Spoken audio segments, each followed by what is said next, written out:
जय श्री कृष्ण।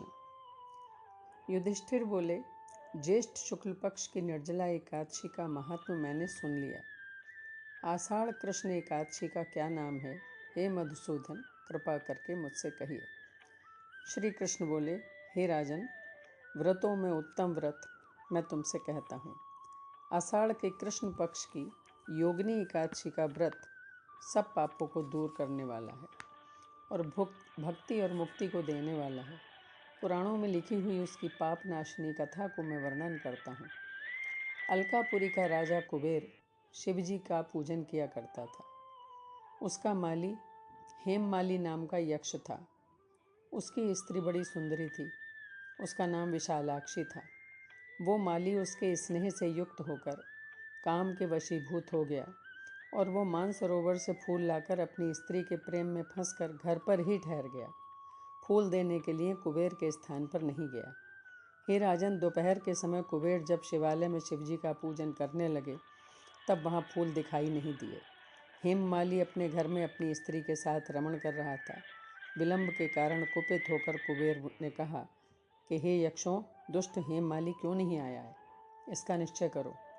वो बोले, महाराज, वो स्त्री का प्रेमी अपने घर पर स्त्री के साथ क्रीड़ा कर रहा है। ये सुनकर कुबेर बड़ा क्रोधित हो गया। शीघ्रता से हेममाली को बुलवाया।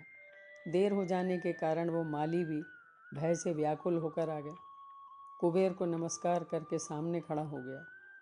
उसको देखकर कुबेर के होठ फड़कने लगे। कुपित होकर कुबेर ने कहा कि अरे पापी, दुष्ट, दुराचारी, तूने देवता का अपराध किया है, इसलिए तेरे शरीर में श्वेत कुष्ठ हो जाए और तू स्त्री से सदा वियोगी रहे और इस स्थान से गिरकर नीच गति को प्राप्त हो। कुबेर के इस प्रकार कहने पर वो उस स्थान से गिर गया और श्वेत कुष्ठ से पीड़ित होकर बहुत दुखी हुआ। सफ़ेद कोढ़ हो गया उसको। ऐसे भयंकर वन में गया जहाँ अन्न और जल कहीं नहीं मिलता था, किंतु शिवजी की पूजा के प्रभाव से उसकी स्मरण शक्ति बनी रही। पाप युक्त होने पर भी पहले कर्म का स्मरण बना रहा। भ्रमण करता हुआ हिमालय पर्वत पर चला गया। वहाँ पर तपस्वी मार्कंडेय मुनीश्वर का दर्शन किया और प्रणाम किया। परोपकारी मुनीश्वर ने उसको कुष्ठी देखकर कहा कि भाई, ये तुम्हारे कुष्ठ कैसे हो गया। मार्कंडेय जी के कहने पर हेममाली ने बताया कि मैं कुबेर का सेवक हूँ, हेममाली मेरा नाम है। नित्य मानसरोवर से फूल लाकर शिवजी पूजन के समय कुबेर को देता था। एक दिन मुझको देर हो गई क्योंकि काम के वशीभूत होकर मैं स्त्री के साथ विषय भोग में लगा रहा। हे मुनि, तब कुबेर ने कुपित होकर मुझे श्राप दे दिया।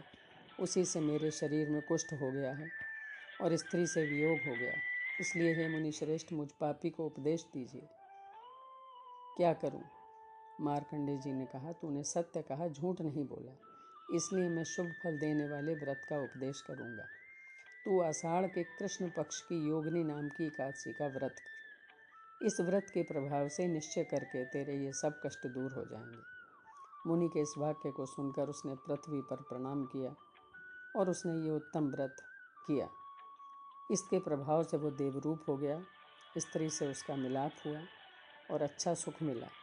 हे नृप, बड़े बड़े पापों को दूर करने वाली आषाढ़ कृष्ण एकादशी का व्रत मैंने तुमसे कहा है। ये सभी पापों का नाश करती है। बोलो श्री कृष्ण भगवान की जय।